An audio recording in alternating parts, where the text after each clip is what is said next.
আমি উর্মি চলে এসেছি নতুন একটা ব্লগ নিয়ে। হ্যাঁ, আমি জানি আমার ব্লগটা দিতে অনেক বেশি দেরি হয়ে গেছে, কারণ আপনারা তো জানেনই এডিট করতে একটু সময় লাগে। যাই হোক, আজকে হচ্ছে ঈদের দ্বিতীয় দিন, তো আমরা ভাবছিলাম একটু ঘুরতে যাব। আমি আর আমার ভাগ্নি যাব। এই যে আমার ভাগ্নি, আমরা এখন জ্যামের মধ্যে বসে আছি। তো আমরা যাচ্ছি হচ্ছে লালবাগ কেল্লায়, বাসার সামনে যেহেতু, তো ভাবলাম একটু ঘুরে আসি।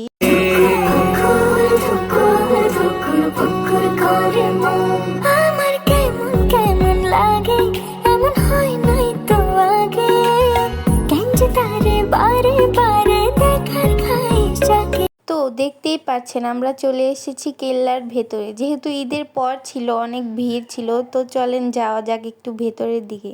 এখানে আসার টিকিট পড়েছে আমাদের জনপ্রতি 20 টাকা করে। এটা ওপেন হয় 4টা থেকে 5টা, কিন্তু আমরা আস্তে আস্তে লেট করে ফেলেছিলাম, অলরেডি বের হওয়ার সময় হয়ে গেছে। তারপরও ভাবলাম যেহেতু আসছি, যতটুকু ঘোরা যায় একটু ঘুরে নেই। এখানে প্রতিনিয়ত দেশি বিদেশি পর্যটকের উপচে পড়া ভিড় থাকে সব সময়। এখন আমরা একটু ভিডিও বানানোর চেষ্টা করতেছিলাম, কিন্তু আমার ভাগ্নি একটা ভিডিও করতে পারেনি, বারবার ওর সামনে মানুষ চলে আসতেছিল। তো আমরা ভিডিও না করতে পারায় ভাবলাম একটু ভেতরের দিকে যাই।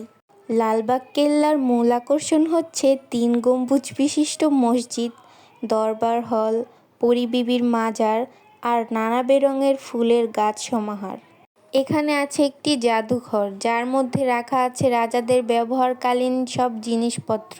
আমাদের আসতে দেরি হয়ে গেছিল, যার কারণে জাদুঘরে আমরা আর ঢুকতে পারিনি।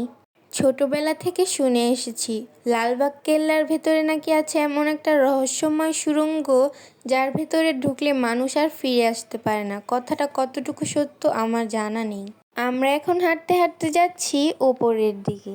আর ওই যে বলেছিলাম এখানে আসে ঘুরতে নানা দেশের পর্যটক, ফরেনাররা, তো তেমনি আমাদেরও একজনের সাথে দেখা হয়ে গেল। দেখলাম সবাই ছবি তুলছে, তো আমি ভাবলাম আমিও কেন না যাই ছবি তুলে আসি।